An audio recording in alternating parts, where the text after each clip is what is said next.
और साहित्य है तभी हम हैं।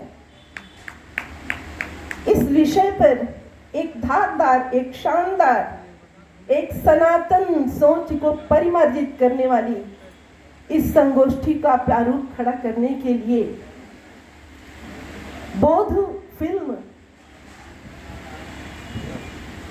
के सौजन्य से जो आयोजन किया गया है, इसके लिए आदरणीय ऊर्जावान प्रज्ञावान भाई सुमित जी को और समस्त सहयोगी लोगों को जो इसके लिए इस आयोजन को सफल बनाने के लिए कार्यरत हैं, मैं हृदय से साधुवाद देती हूँ, धन्यवाद देती हूँ और बारंबार आप सबका भी अभिनंदन करती हूँ।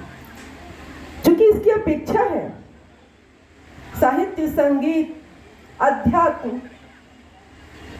कला की इस उर्वरा भूमि भागलपुर में जो थोड़ी सी उदासीनता छाई है, थोड़ी सी ये न के न प्रकारेण न जाने कितनी जो भी इफ अगर बट क्या कारण है, हम सबके भीतर है। आपने एक सुगबुगाहट, एक चुलबुलाहट जो पैदा की, ये सचमुच सराहनीय है, वंदनीय है। प्रारंभ में सुमित जी के बारे में जो चर्चा की गई, इनके पूरे ये यात्रा की साहित्यिक यात्रा शानदार यात्रा रहा, अच्छा लगा। सचमुच इनके लिए कहूंगी कि मेरी ऊंचाई को देखकर हैरान है बहुत लोग, मैं भी हैरान थी। मेरी ऊंचाई को देखकर हैरान है बहुत लोग, लेकिन किसी ने मेरे पैर के छालों को नहीं देखा छालों को नहीं देखा। कतरा कब समुंदर बन जाता है, छालों को सहते सहते कब हम दूसरे के छालों को मिटाने वाला बन जाते हैं। और यही साहित्य की ऊंचाई है, यही साहित्य का दर्शन है, यही साहित्य की गहराई भी है। अग्नि पुराण में कहा गया है, अपारे काव्य संसारे कबीरेव प्रजापति। कबीरेव प्रजापति यानी जो साहित्यकार है प्रजापति है, जो साहित्यकार है प्रजापति है, लोगों को संवारता है, सजाता है और ऊंचाई पर उठाता है, बहुत कुछ अनुभव की प्रामाणिकता से हमारे बीच में जगाता है। मैं दर्शन की गहराई में नहीं जाऊंगी और जाना भी नहीं चाहती हूँ। आप सभी यहाँ हमारे कालजयी जी बैठे हुए हैं, प्रेमचंद भाई बैठे हुए हैं और जिनसे सबसे पुराना हमारा नाता है कवि राजकुमार जी, यानी आपने सबको एक मंच पर लाकर खड़ा कर दिया।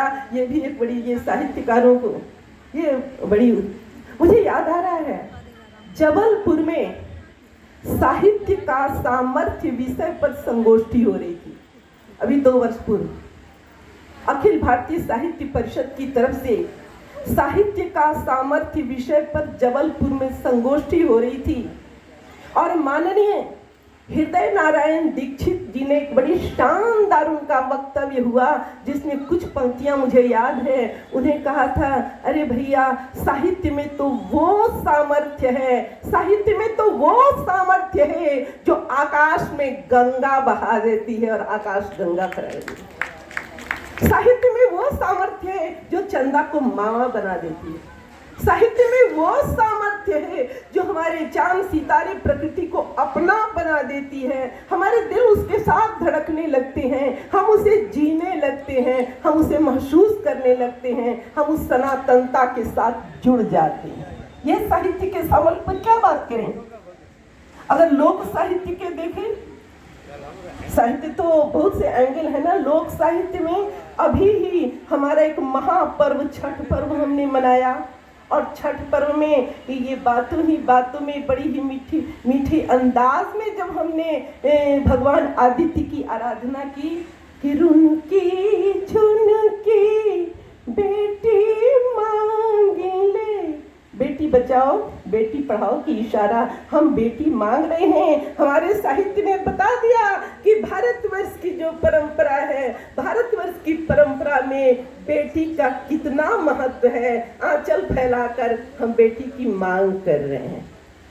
और जब हम छठी मैया की अर्घ देने के लिए केलवा जिठरे गवंद से गाते हैं, यानी ये पर्यावरण के लिए, जब हम छठी मैया की गंगा की घाट की शुद्धिकरण के लिए जब बात करते हैं, तो स्वच्छता अभियान बातों ही बातों में मेरे प्रिय बंधु, ये साहित्य का छलकाव, साहित्य का लगाव, ये लोक साहित्य हमें कहाँ से कितनी इशारा दे देता है और कितनी बातें हमारे भीतर ये पहुंच जाती हैं।